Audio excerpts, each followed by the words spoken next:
Welcome to the Gay Buddhist Forum, where teachers from all schools of Buddhism offer their perspectives on the Dharma and its application in modern times, especially for LGBTQI audiences. These talks are offered freely to the world and made possible by appreciative listeners. If you would like to support our efforts to share the Dharma with underserved audiences, please visit gaybuddhist.org.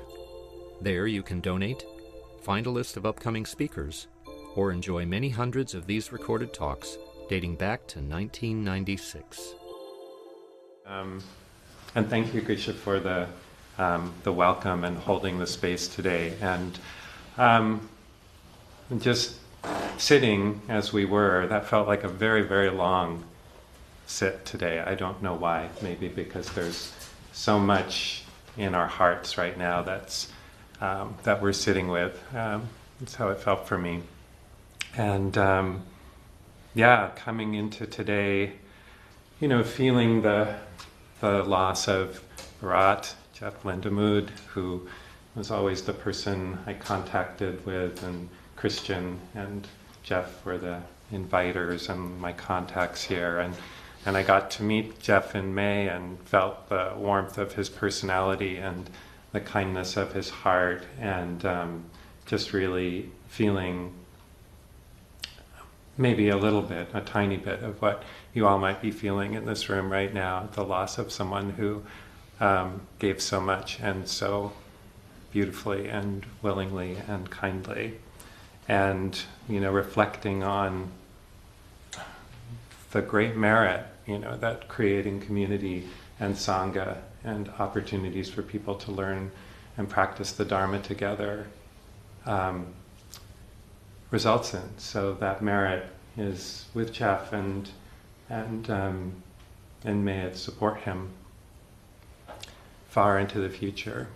And so I just wanted to name that and feel that together, and then also just feeling the incredible shock of the news out of Minneapolis, these extra judicial killings of people protesting, Alex Preddy and Renee Good, and just how dystopian and extreme and painful it is to hold these actions, and realizing that they're just the tip of the iceberg for what people of color are feeling, people who are being targeted because of their ancestry or their immigration status or the color of their skin, or because they dare to defy and speak up and say, no, this is not okay. And so that's what we're practicing in right now. And as we were sitting, the phrase from somewhere in my past came up, binding up the brokenhearted. And I just thought, wow, that is so not what we're going to do. That's not what we want to do. We want to make space for the broken hearts. We want to make space for the energy of the heart. We want to make space for the defiance of the heart.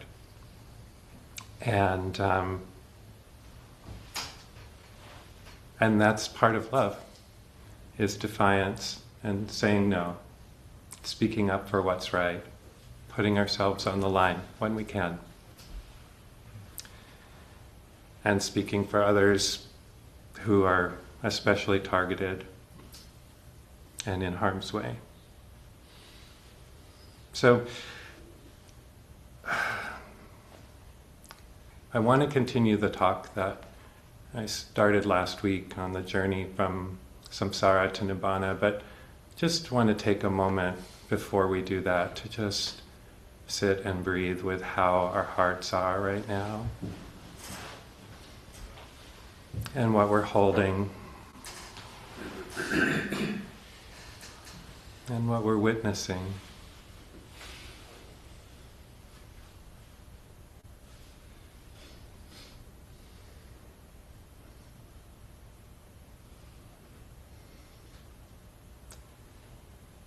And just really, really, really appreciating these refuges, these places not to hide away from, but to gather strength from. Sanghas, communities, friend circles.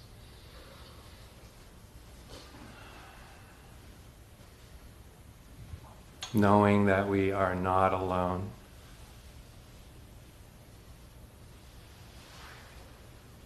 And that together we have power.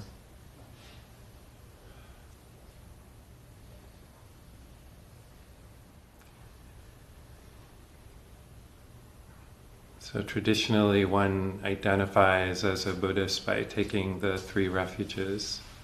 I go for refuge to the Buddha. I go for refuge to the Dharma. I go for refuge to the Sangha. These are the places of refuge. And some of the chants, it goes on, nothing else is my refuge. The Buddha is my refuge. Nothing else is my refuge. The Dhamma is my refuge. Nothing else is my refuge. The Sangha is my refuge. Nothing else is my refuge. And I'm remembering the words of a friend of mine, Hugh, who, when he was teaching, when we started going into quarantine and COVID during the beginning of the pandemic, who said, when I don't know what to do, I can practice the Eightfold Path. And he said that 6 years ago, and it's still with me. When I don't know what to do, I can practice the Eightfold Path. I can take refuge in these practices of liberation, these practices of the heart, of growth in ethics, growth in practice, growth in wisdom. And I can do this with others. I can do this in community. We can do this together. So thank you for showing up today and practicing, offering the gift of your presence to each other and to this community. And thank you folks online for being here and showing up. We're glad you're here. And so I want to talk about samsara, which is the endless spinning of the world, the ways of the world, greed, hatred, and delusion. It's the endless wandering on through this life and, according to the Buddha, through many lifetimes, where we are trapped by dukkha, we're trapped by greed, hatred, delusion, and this is the suffering that the Dharma liberates us from. So we looked a bit at samsara last week, and this week I want to look at Nibbāna, but really more the path from samsara to Nibbāna, from entanglement to liberation. And if you can, I just would like to ask you to see if you can bring to mind a moment when you have felt free, or when you know, oh, I tend to feel free, liberated, at ease, happy at this time of day or week, or with these people, or doing this activity, or maybe it happened once or twice on retreat. But what moments in your experience feel the most liberated, feel the most free and easeful?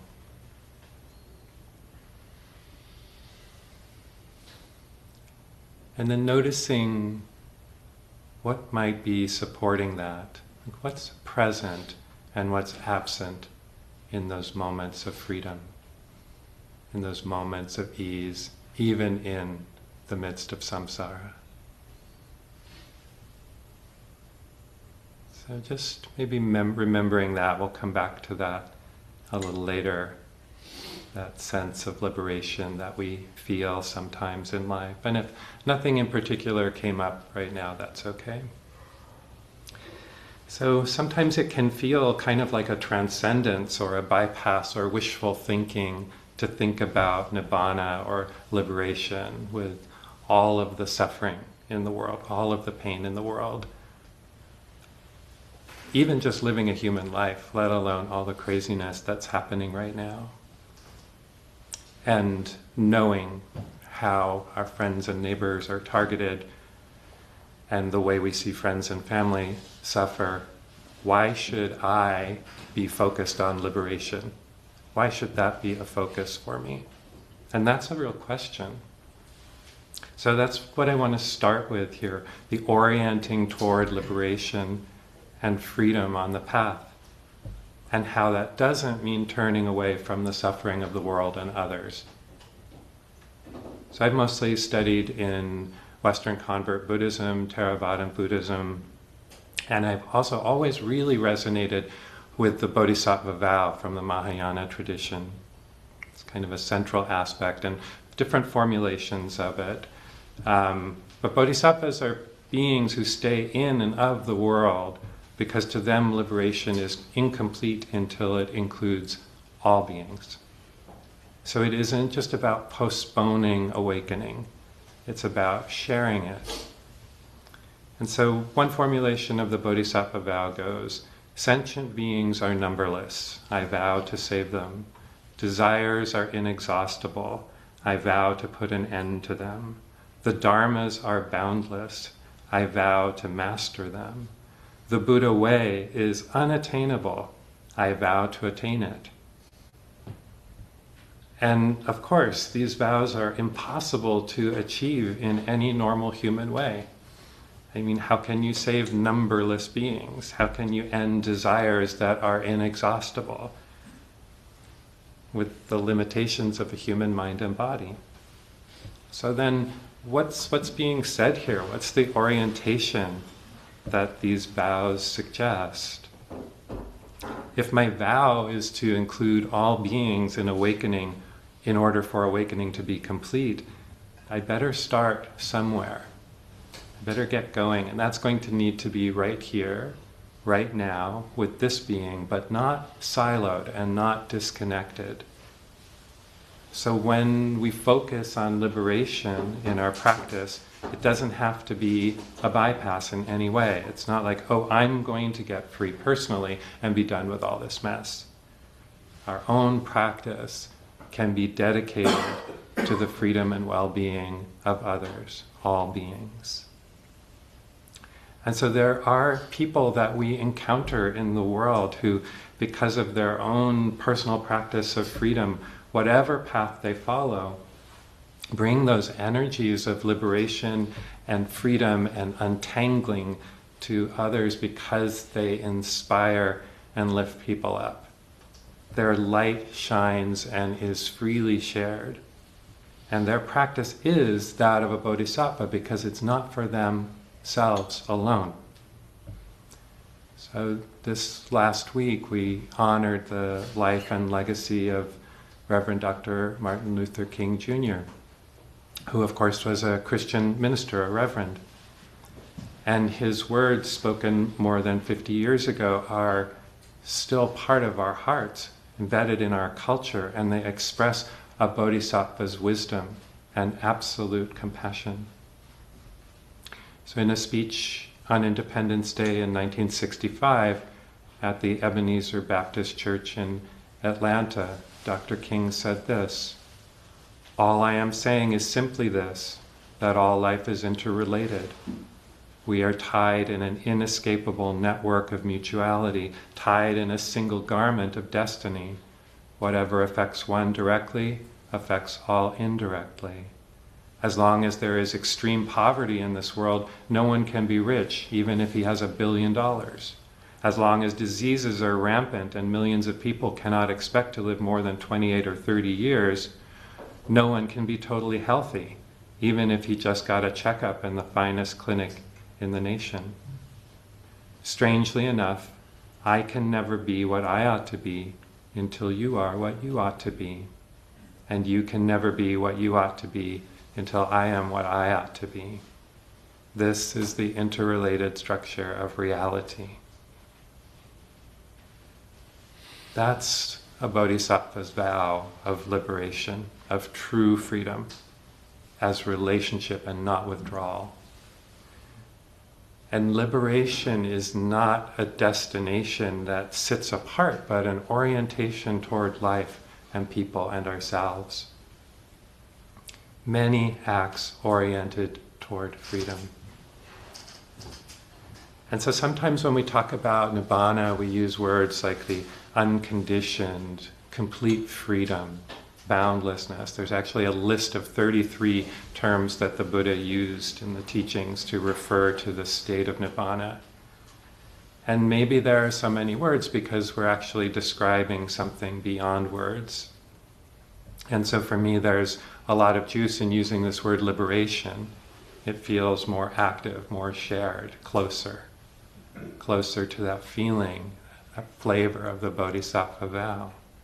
Nibbāna can sort of sound like a far-off, exalted place. And so liberating, liberating. It can be really helpful in terms of thinking of liberating rather than the destination. Because liberating points to actions, an orientation, our way of living and engaging in the world. So it's useful to get a sense of what it is that liberates, how we liberate, how the process of liberation works. The path from the spinning of samsara that we talked about last week to that still place. I used the analogy of a spinning wheel with all the movement out here on the edge of the wheel, and at the same time that's happening, there's a still point in the center. And the journey from samsara to Nibbāna is moving from activity, movement, stress, to stillness, to peace. And we can start right here, right now. We don't have to be on retreat or sitting in the most perfect meditation hall, although this one is very nice, very beautiful feeling in this room. You can feel the practice in spaces like this. This is how space is made sacred. So some people in this room might have studied with Kobun Shino Otagawa. Anybody? Okay. I just learned that he lived at the San Francisco Zen Center in Tassajara. And there's one line teaching from him that just sums it up so well. The contents of this moment are the contents of awakening. Contents of this moment, right here, right now, are the contents of awakening. So awakening is not somewhere else. Our movement toward freedom starts right here and right now.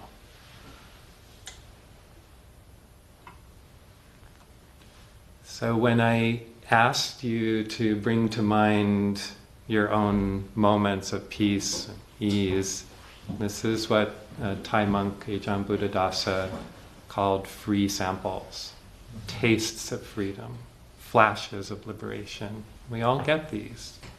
And it can come through art, or poetry, or being in nature. It might be simply knowing and seeing fully, the Palo Verde tree in the parking lot, the clouds spilling over the mountains, or just witnessing our own body breathing. It's often simply in waking up to the miracle of life unfolding, witnessing the process without grasping, clinging to it. And when we have these moments, they aren't accidents.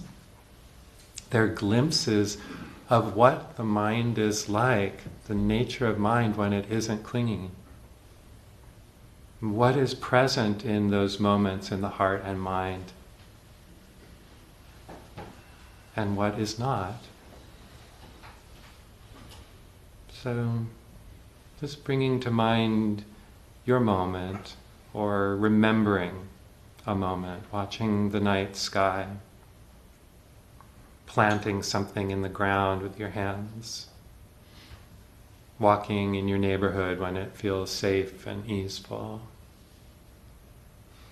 observing a rabbit on the edge of the grass and not feeling so very much separation between you and it. a moment that feels free, untangled, clear. And what is there in that moment? And what is absent in that moment? And that absence is something to get curious about, to investigate. There's a phrase, via negativa, that's sometimes used to describe the Dharma path and the liberating process. Letting go of, setting aside, letting be. Ajahn Chah, another Thai Buddhist master of the last century, put it like this. You may know this one. Do everything with a mind that lets go. Do not expect any praise or reward. If you let go a little, you will have a little peace. If you let go a lot, you will have a lot of peace. If you let go completely, you will know complete peace and freedom. Your struggles with the world will have come to an end. And so there's that promise that in the letting go, peace or freedom become the predominant characteristics of experience. And that they're not something we develop as much as something that we reveal.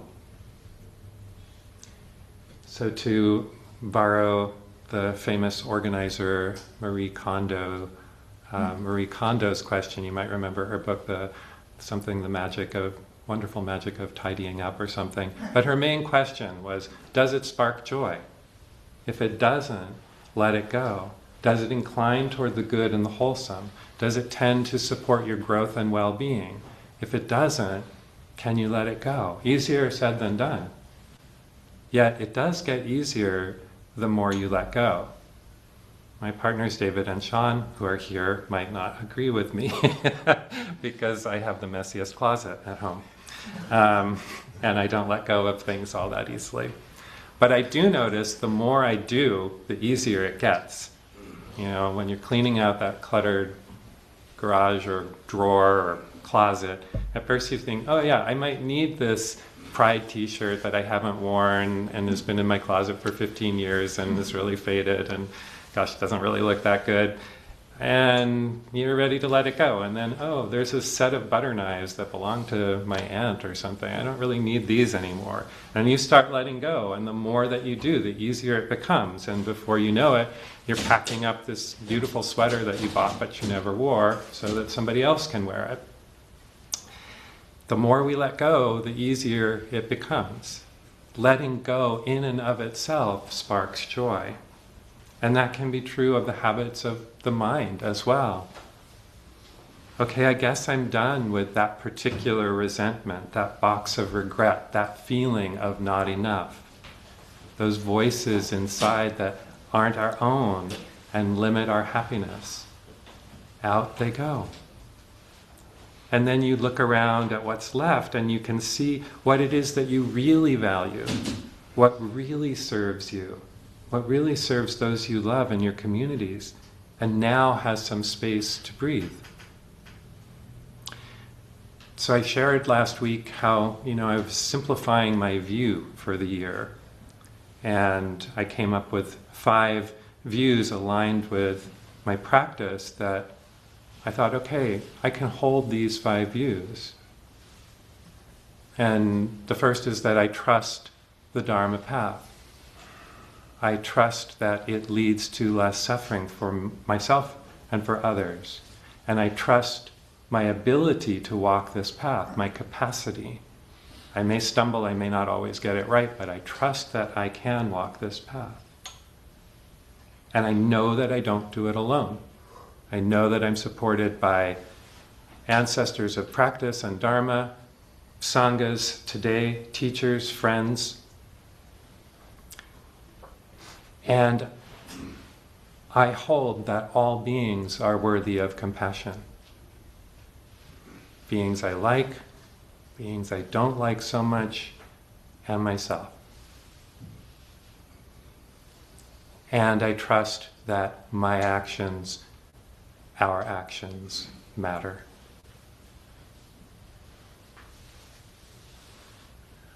And so if I can keep my practice as simple as those 5 views, then when other things come up, I can measure them against those views. So when I think there's no lasting peace possible, I can think, I trust the Dharma to liberate beings. When I think I can't do it, I think, yes, I have the capacity to walk this path, not alone, with others. The world is hopeless. No, actions matter. Our positive actions matter. So sometimes when I go on retreat or sitting on the meditation cushion, I sometimes just get like fascinated by how tangled my mind is. I imagine sort of lifting the top of my skull off and looking inside, and it's like a swirling soup with too many ingredients, or a snarled fishing line, or a storm with branches and leaves going every which way. And there's that feeling like, oh my gosh, what a crazy mess. What is this? And I'm not alone in that. A couple of people laughed, with recognition maybe. But the Buddha also said, he was asked, tangled within, tangled without. People are tangled in tangles. I ask you this, Gautama, who can untangle this tangle? And the Buddha answers in part, a wise person grounded in ethics, developing the mind and wisdom, a keen and alert practitioner, they can untangle this tangle. I can do this. I can travel this path. So it's we ourselves. We untangle the tangle. Not alone, but we untangle the tangle. Using the practice of the Eightfold Path through sila, our ethical integrity, through mindful awareness, and then the wisdom that arises from that integrity and that awareness and paying attention. And trusting the momentum of the process, that the more we let go, the easier it becomes. Letting go sparks joy. And I'm going to keep an eye on time, I think we're okay. It's not the easiest thing to do. So the heart wants what it wants is a line from an Emily Dickinson poem. And it's also the title of a Selena Gomez song. And I looked it up, and 939 million views on YouTube for that song. So I hope Emily Dickinson has as many views. But this is, just exploring why we sometimes do things that don't really seem to make sense to others, to ourselves. Sort of like, I don't know why I'm doing this, but on some very deep level, I just want to, I need to. What does the heart want? What does my heart want? What does your heart want? It depends on how we look at the heart and how we look at our own mind-body process. Who is wanting and who is entangled? So the Buddha offered a framework of investigation of the mind-body process called the 5 aggregates, which I touched on last week, sometimes called the khandhas or skandhas in Sanskrit. And so these are the places where the sense of I seems to live. And basically, when you look at it, it's the natural processes of the mind-body formation, the organism, and the organism's strategies for survival. And so the Buddha asks us to contemplate and look at that. Like, am I my body? Am I the feeling tones that alert me to pleasant or unpleasant, that lead to craving? Am I my mental patterns? Am I my physical senses? Am I my perceptions?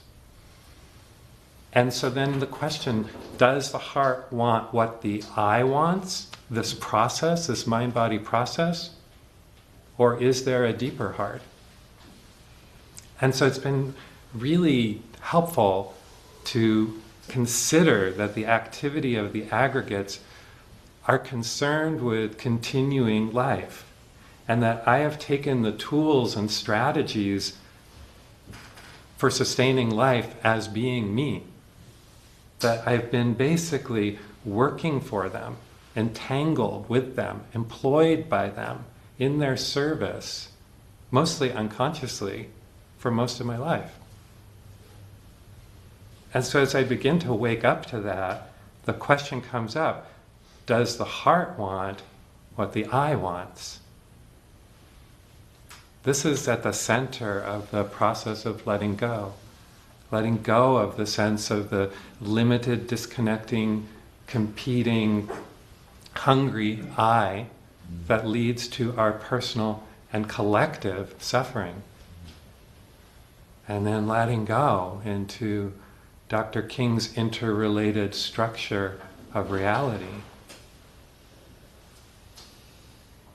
So the aggregates have their own agenda, and we tend to identify with that until we begin this letting go process, the disentangling, and listening for what it is that that deep heart wants. It's a question to explore in our meditation. What do I really, really want?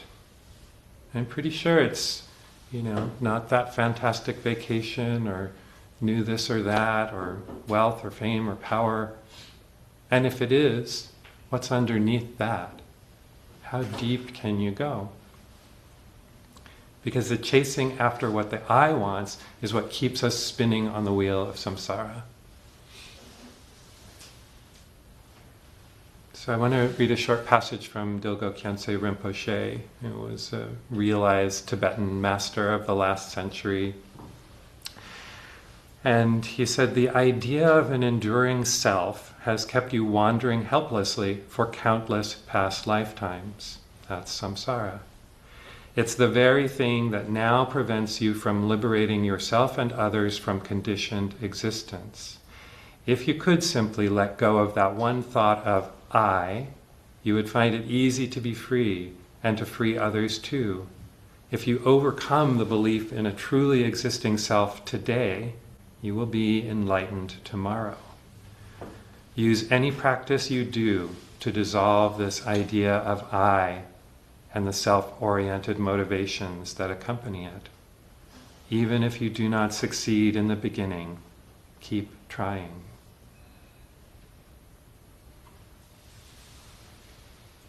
I came on a tagline for an article in Tricycle this last week where it was, a bodhisattva disrupts the status quo. That's what we're doing. Bodhisattva disrupts the status quo.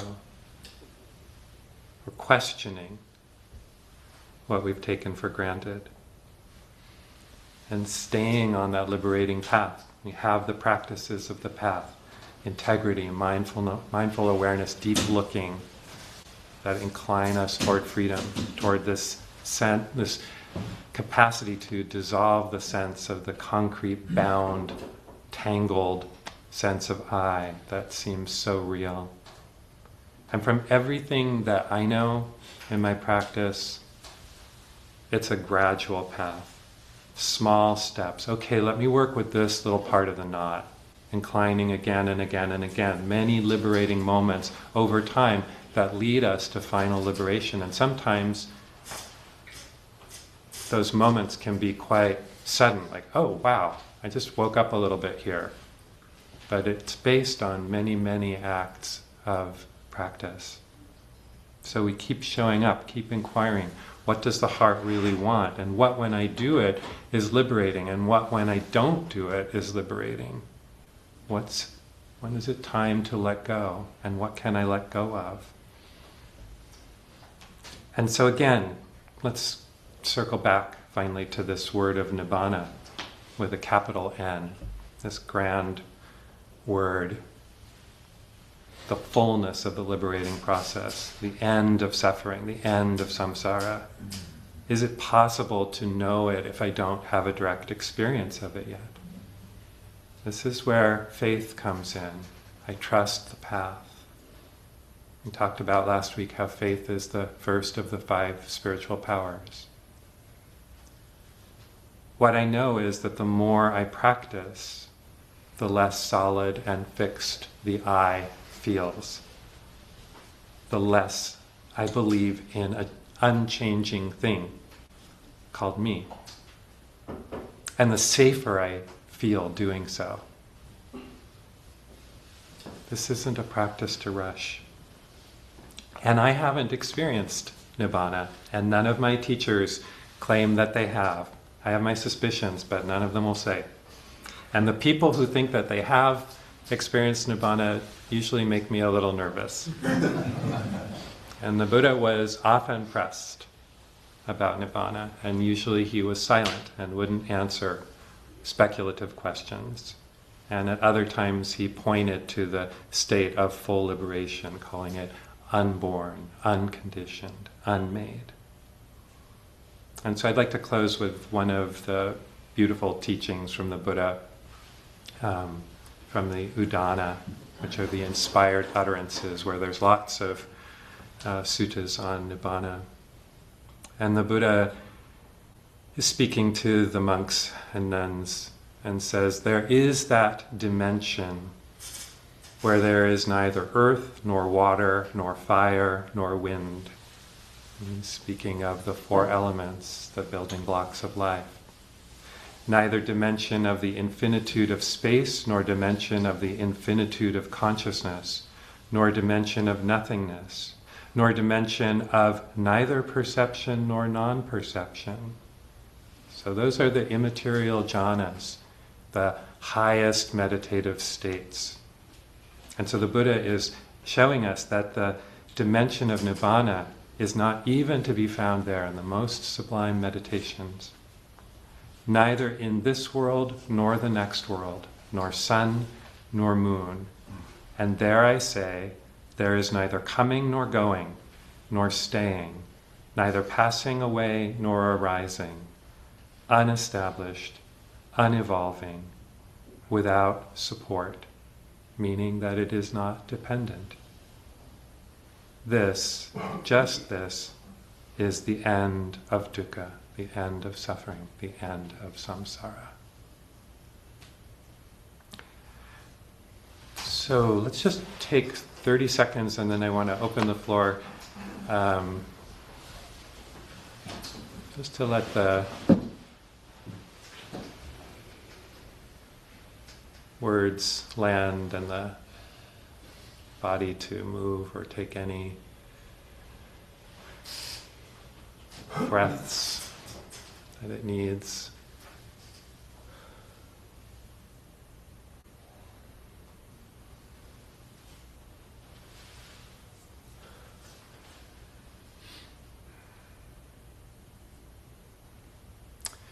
So thank you. I see that the time is a little late. I went a little long, but I really want to, especially since there's so many beautiful people here, open the floor and find out what's in your heart, what's on your mind, any questions you have, anything that you want to say. It doesn't have to be about the talk, but just really want to create some space.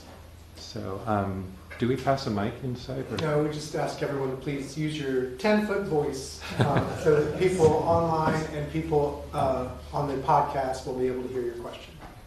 And if you feel comfortable in repeating the question, okay. If it's not too...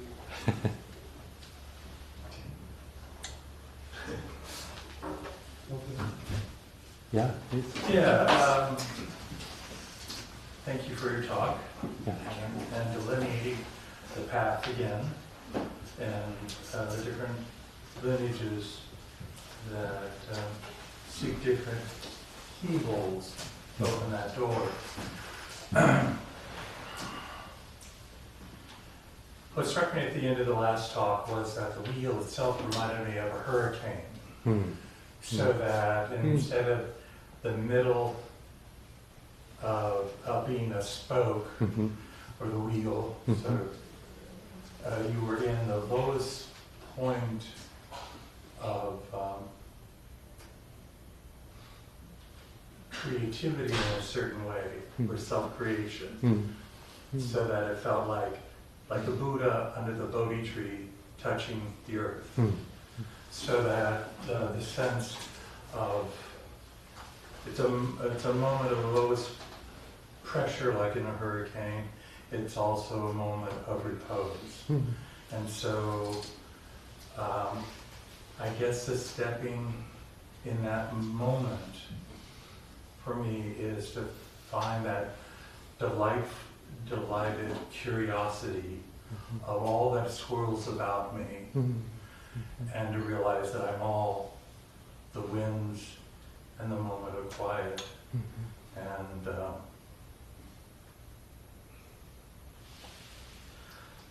right, I want to make a leap into quantum fields and everything, but I can't do it.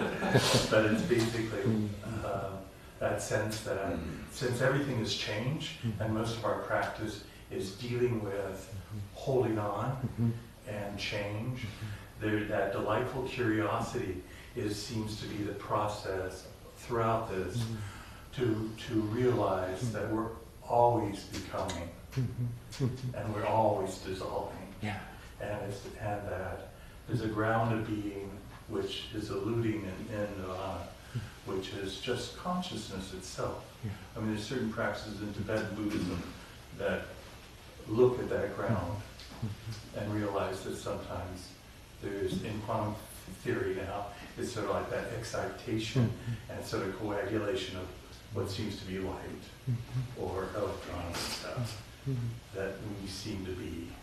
And so I guess it's not really a question, it's just, find a little kindness, find a little happiness every day, and just always being curious. Yeah, the curiosity is so important. And also what you're touching on, we are always in process. And that's what the Buddha was so big on. Nothing is fixed. We are not fixed. And that's where we get into so much trouble, is we want to be fixed because we think that we means all safety. want to be fixed. Whatever way you want to take that. Belonging is hard. But yeah, we want to be able to be safe, and we think that safety lies in things always being the same, if they're good. Yeah, thank you. Yeah, please. When you're recounting the bodhisattva vows, and then also that last Buddha's speech on Nibbāna, I taught at a school that observed both the French grading system and the American grading system. And when I first started teaching it, I said the French grading system goes from 1 to 20, and nobody gets to 20. It's kind of like this unreachable. Being in an American school with grade point averages, they kind of loosened up on that. I think maybe it's much more stricter in France. My other thought on Nibbāna is in Thich Nhat Hanh's The Heart of Buddha's Teaching, which is my first kind of introduction to the Dharma. He, instead of, traditionally the three marks of existence are non-self, suffering, non-self, and impermanence, those three. He substituted the suffering, dukkha, with Nibbāna. Yeah. And I always kind of like, oh darn, why did you have to complicate things like that? And I pretty much still stick with dukkha and non-self and impermanence. But I don't know, if you seem to have respond with a recognition of that. I was wondering your feelings. Yeah, well, I think sometimes there's the three Dharma seals in most Western convert Buddhism and Theravadan Buddhism, but then in Tibetan Buddhism, which I am not really a student of, I understand there are 4 Dharma seals, and dukkha and Nibbāna, anicca and anatta. So yeah. I like the 20. I'm going to remember that. May we all get 20s. Thank you. Thanks. Yeah, please. So this is a question about how do you get there? And it seems to me, you could tell me if this is wrong, but it seems to me that I've seen a couple of different models. And one is what I would call mystical realization. Which I think of, again, correct me if I'm wrong, but is using meditative states to see through. And the other is what I call kind of psychological disassembling, which is to look at one's own feelings and thoughts and see through them. And I would say those are really compatible.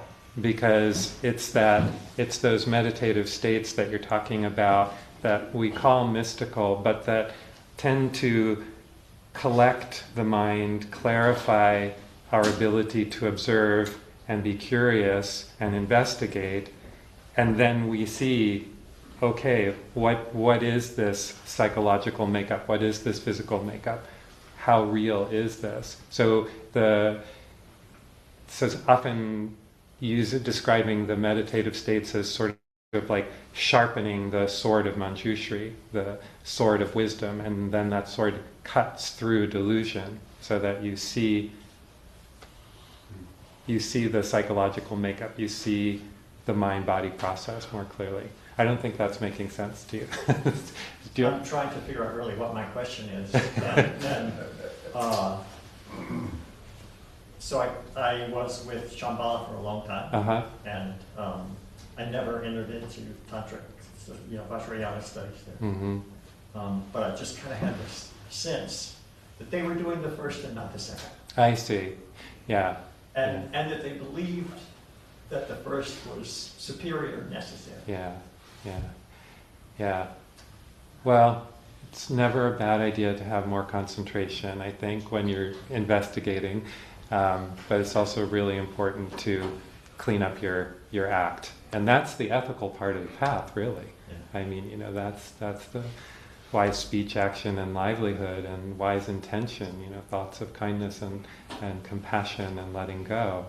And sometimes people do develop, the powers, the siddhis, and and these beautiful meditative states, and don't always apply that to their lives. I don't quite understand why they don't, but it seems very common. Yeah. Because if you're really following the path, you can't progress on the path without cleaning up your ethics and your integrity and living a life that is free from regret.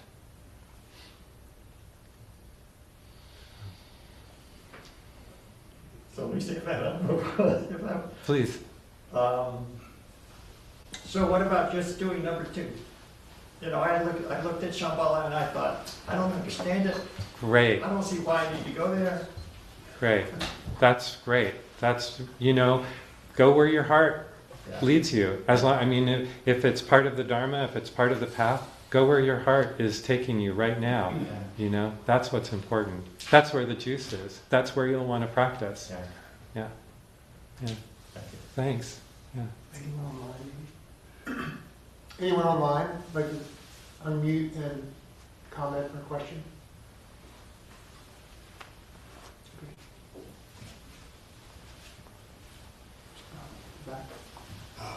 Bob. Hi, Bob.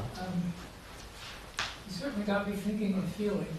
I wonder whether, in fact, you certainly got me thinking and feeling, and I wonder if, in fact, many of us achieve nirvana many times without realizing it. It's when we notice it or think we're noticing and knowing it's happened, we lose it. Because I can think of many times in my life when I think back, but if I had noticed it when it happened, I think it all would have gone. Yeah. I think you're pointing at something real.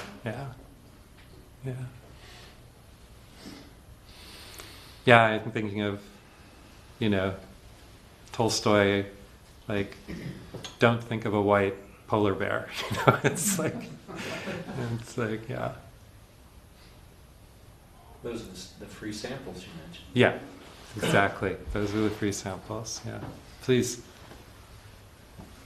I don't know whether this sounds very woo-woo, but I feel like there are benevolent forces up there that give us opportunities for the Dharma all the time, practice it, encounters or situations.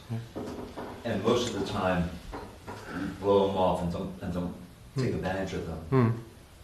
But I do feel, my idea of Buddhism isn't like it's all up to us, and if we do it right, then we'll get where we want to go. I feel like there are benevolent forces up there that are trying to guide us and trying to give us in situations where we have an opportunity to make a decision one way or the other, and that affects our lives and how we see ourselves.